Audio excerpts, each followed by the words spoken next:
యాక్చువల్గా మీరు ఒకసారి ఆలోచించండి. 30 సంవత్సరాలుగా ఒక జెడ్పీటీసీ ఎలక్షన్, ఒక ఎంపీటీసీ ఎలక్షన్ కూడా ఏకగ్రీవమైన సందర్భాలు ఎక్కడైనా ఉన్నాయా?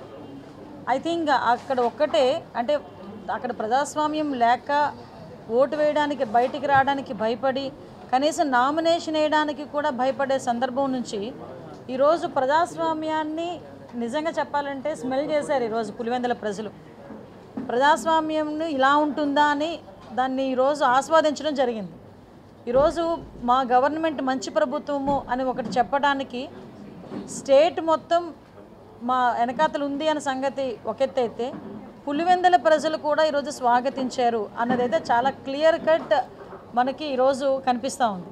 దానిలో భాగంగానే ఈరోజు పులివెందుల జెడ్పీటీసీ, అదేవిధంగా ఒంటిమిట్ట జెడ్పీటీసీ కూడా తెలుగుదేశం పార్టీ కైవసం చేసుకోవటం, దట్టు పులివెందుల్లో దగ్గర 600 పైన ఓట్ల మెజారిటీ, 6,000 పైన ఓట్ల మెజారిటీ, 683 మాత్రమే వైఎస్ఆర్సీపీకి రావటం, 6,000 ఓట్ల పైన మెజారిటీతో ఈరోజు తెలుగుదేశం పార్టీ జెడ్పీటీసీ కైవసం చేసుకోవటం నిజంగా పులివెందుల ప్రజలు ప్రజాస్వామ్యాన్ని ఆహ్వానించారు అన్నది ఒకటి. నెక్స్ట్, ఈరోజు కూటమి ప్రభుత్వాన్ని పులివెందుల ప్రజలు యాక్సెప్ట్ చేశారు. కూటమి ప్రభుత్వంలో వాళ్ళకి మంచి జరుగుతుంది, న్యాయం జరుగుతుందని నమ్మారు కాబట్టే ఈరోజు ఇంత భారీ మెజారిటీ ఇచ్చారు. కనీసం డిపాజిట్ కూడా రాలే వైఎస్ఆర్సీపీకి. సో ఇటువంటి సందర్భంలో మేమేదో పెద్ద పెద్ద ప్రగల్భాలు పలకం, కానీ మేము చెప్పేది ఒకటే, ప్రజాస్వామ్యాన్ని నమ్ముకున్న వాళ్ళు, అంబేద్కర్ రాజ్యాంగాన్ని నమ్ముకున్న వాళ్ళు ఎవరు పాడైన పరిస్థితులు లేవు. అంతే తప్పించి అంబేద్కర్ రాజ్యాంగం అవసరం లేదు, రాజారెడ్డి రాజ్యాంగం ప్రకారం మేము పనిచేస్తాం అనుకుంటే, లాస్ట్ 5 సంవత్సరాల్లో జగన్మోహన్ రెడ్డి 151 సీట్ల నుంచి 11 సీట్లకు పడిపోయినప్పుడు అదంతా కూడా అర్థమైంది. కాబట్టి నేను చాలా క్లియర్గా చెప్తున్నామండి, చాలా రకరకాల మా మీద అబాండాలు వేయడానికి ట్రై చేశారు. ఏంటంటే పోలింగ్ బూతులు మార్చేశారని చెప్పి ఒక ప్రొపగండా పెట్టారు. తర్వాత మేము కూర్చొని చెప్పాం, పోలింగ్ బూతులు మార్చడం అనేది ఎలక్షన్ కమిషన్ చేతిలో ఉంటుంది తప్పించి ఎవరి చేతిలో ఉండదు. ఆ విషయం కూడా క్లారిటీ ఇచ్చుకున్నాం. ఆఖరికి పోలీసులు పెట్టి మమ్మల్ని ఇలా చేశారు అలా చేశారని చెప్పి మాట్లాడారు. అంటే పోలీసులని దాన్ని ఏమంటారంటే వాడుకోవటం అన్నది, అంటే వాళ్ళ తాలూకా సొంత పనుల గురించి వాడుకోవటం అన్నది లాస్ట్ 5 సంవత్సరాల్లో చేశారు. కానీ మేము ఇప్పుడు అలా చేయట్లే. ప్రతి పోలీస్కి కూడా అతని పవర్ ఏంటో తెలుసు. పోలీస్ ప్రతి ఒక్కరు కూడా చాలా గౌరవంగా పనిచేసుకునే పరిస్థితులు ఉన్నాయి. వాళ్ళ డ్యూటీలు వాళ్ళు సక్రమంగా పనిచేస్తున్నారు. కాబట్టి జగన్మోహన్ రెడ్డి అతనికి నోటుకు వచ్చినట్టు మాట్లాడుతున్నాడు, మేము పట్టించుకోకర్లేదు. ఈరోజు పులివెందుల ప్రజలు కూడా మా వైపు ఉన్నారు. పులివెందుల ప్రజలు కూడా మాది మంచి ప్రభుత్వం అని చెప్పి నమ్మి ఓట్లేసి గెలిపించినందుకు ప్రత్యేకంగా ధన్యవాదాలు.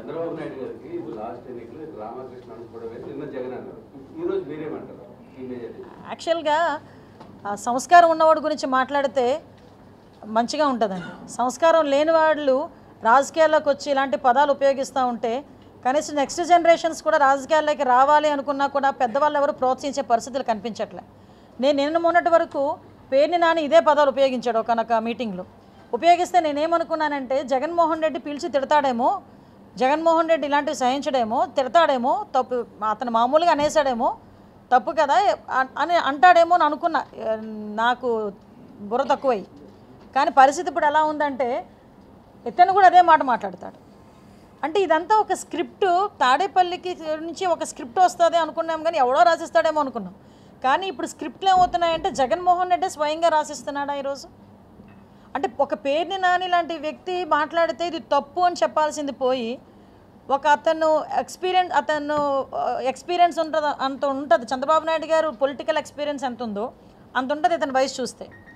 కనీసం వయసుకు కూడా గౌరవం ఇవ్వాలి అన్న పరిస్థితి కూడా అతనికి లేదా? మాకు అర్థం కాదు అదే. ఈరోజు అతను మాట్లాడినట్టు మేము మాట్లాడడానికి 5 నిమిషాలు పట్టదండి. మాకు మాటలు లేక కాదు, మాట్లాడడం చేత కాదు. మాకు సంస్కారం ఉంది. ఒక సీఎం చేసిన వ్యక్తి గురించి మాట్లాడాలంటే మేము కూడా కొంచెం పరిధులు ఉంటాయి. కానీ 4 సార్లు సీఎం చేసిన వ్యక్తి, దగ్గర తండ్రి వయసు కన్నా ఇంకా ఎక్కువ ఉన్న వ్యక్తి, అటువంటి వ్యక్తి ఇంచుమించు తండ్రి వయసుతో సమకాలికులు, అటువంటి వ్యక్తి గురించి మాట్లాడతారేంటి? ఈరోజు చావు పుట్టకలు అనేవి మీరో నేనో చెప్తే వచ్చేది కాదు కదా. అలా అనుకుని ఇప్పుడు వాళ్ళ ఫాదర్ తాలూకా డెత్ గురించి కూడా మాట్లాడే పరిస్థితి వస్తే దయచేసి అదే అర్థం చేసుకోవాలి. నోటికి వచ్చినట్టు ఎలా పడితే అలాగా చంద్రబాబు నాయుడు గారు నెక్స్ట్ ఎలక్షన్స్కి ఉంటారు. ఏమనుకోద్దు మాట అంట జగన్మోహన్ రెడ్డి చాలా సందర్భాల్లో చాలా మీటింగుల్లో అన్నాడు 30 సంవత్సరాలు నేనే సీఎంని, 30 సంవత్సరాలు నేనే సీఎంని అని. ఏమయ్యారు? 11 సీట్లతో ఈరోజు ప్రతిపక్షం హోదాకి కూడా అడుక్కునే పరిస్థితి వచ్చింది జగన్మోహన్ రెడ్డికి. అంతే తప్పించి నెక్స్ట్ ఎలక్షన్స్లో ఎవరు ఉంటారో ఎవరు ఉండకూడదో డిసైడ్ చేయాల్సింది ఆ భగవంతుడు ప్లస్ ప్రజలు. అది భగవంతుడు ప్రజలు కలిపి నిర్ణయించేది. నువ్వెవరు నిర్ణయించడానికి, నువ్వెవరు చెప్పడానికి? ఈరోజు కృష్ణారామ అనుకున్న వయసులో మాట్లాడుతున్నారు. ఈరోజు బయటికి రమ్మడబ్బా, ఒకసారి బయటకు వచ్చి జనాలను చూడండి. ఎప్పుడు చూడు పరదాల మాటలన్నా అలా ఉండిపోవడం కాదు కదా. ఈరోజు బయటకు వచ్చి 24 గంటల్లో సుమారుగా 18 గంటలు అల్లు పెరగకుండా ఈ రాష్ట్రం గురించి కష్టపడతా ఉంటే అటువంటి వ్యక్తిని చూసి చాలామంది మేము నేర్చుకుంటున్నామని ప్రపంచ దేశాల్లో ఉన్న రాజకీయ నాయకులందరూ మాట్లాడుతూ ఉంటే నీ పక్కన ఉండి కనీసం దాన్ని అంటే నేర్చుకోవడం నేర్చుకోకపోవడం పక్కన పెడితే అతని గురించి ఇంత నీచాతినీచంగా మాట్లాడుతున్నావే జగన్మోహన్ రెడ్డి, ఇంకా బుద్ధి రాలేదా? నేను ఎందుకు ఈ మాట మాట్లాడుతున్నానంటే నువ్వు అధికారంలో ఉన్నప్పుడు ఏది టచ్ చేయకూడదు అదే టచ్ చేసావు. చంద్రబాబు నాయుడు గారిని టచ్ చేయకూడదు, ఆ రోజు టచ్ చేసావు, 11 వేట్లకు దిగిపోయావు. మళ్ళీ ఈరోజు ప్రతిపక్షంలో ఉండి అదే తప్పు చేస్తున్నావు. అదే చంద్రబాబు నాయుడు గారి గురించి వయసుకు కూడా గౌరవం ఇవ్వకుండా నోటికి వచ్చినట్టు మాట్లాడుతున్నావు. ఒక్కసారి ఇంకా నీ పరిస్థితి ఏంటో ఇంకా ప్రజలు నిర్ణయించాలి. మేము ఒకటే కోరుకుంటున్నామండి, ఇలాంటి వాళ్ళు మాట్లాడి పట్టించుకొని మేము రియాక్ట్ అవ్వాల్సిన అవసరం కూడా లేదు. మళ్ళీ చెప్తున్నా, సంస్కారం లేనివాడి గురించి మాట్లాడాల్సిన అవసరం మాకు లేదు. ఈరోజు అతను ఫ్రస్ట్రేషన్తో మాట్లాడుతున్నాడన్న సంగతి అర్థమవుతుంది. పులివెందల్లో ఎప్పుడైతే ఓటమి ముందే స్మెల్ చేసి దానికి ఈరోజు డైవర్షన్ పాలిటిక్స్ తీసుకురావడానికి ఈ రకంగా మాట్లాడి రెచ్చగొట్టే ప్రయత్నాలు చేస్తున్నారు. ఈరోజు పులివెందల ప్రజలు కానీ కడప జిల్లాకి నీళ్ళు ఇచ్చిన ఘనత చంద్రబాబు నాయుడు గారిదండి. ఈరోజు పులివెందలకి నీళ్ళు ఇచ్చిన ఘనత చంద్రబాబు నాయుడు గారిదండి. అటువంటిది అవన్నీ కూడా గుర్తుపెట్టుకొని ఈరోజు పులివెందల ప్రజలు పట్టం కట్టారు, తెలుగుదేశం పార్టీకి పట్టం కట్టారు. దాన్ని ఈరోజు స్వాగతించాల్సిందే. పులివెందల ప్రజలందరికీ కూడా, పులివెందల ఒంటిమిట్ట ప్రజలందరికీ కూడా ధన్యవాదాలు.